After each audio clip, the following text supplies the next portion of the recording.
Kaya napakainit ngayon, pero dito pa rin kami sa loob nagluto. So, ito ang aking dirty kitchen sa loob, and may dirty kitchen din sa labas. So, hirap magsalita. So, ayan. Ngayon lang tayo nakapagluto. So, yan na lang iniintay ko, yung fried chicken na minarinate ko lang sa asin, paminta, konting seasoning na bechin, and garlic, and then konting toyo. Toyo ko, para malasa. Charot. So, ito ang ating, ay, hindi pala yan. Yung ating table.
Tingnan mo yung manok.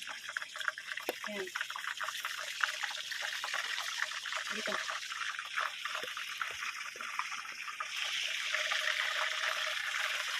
Hindi ko mapigilan yung pawis ko, ma. Hindi ko mapigilan ang pawis ko. Yung kasi i-zoom. Ayun na, ang pangit mo magtulong ng video. Hindi ka marunong.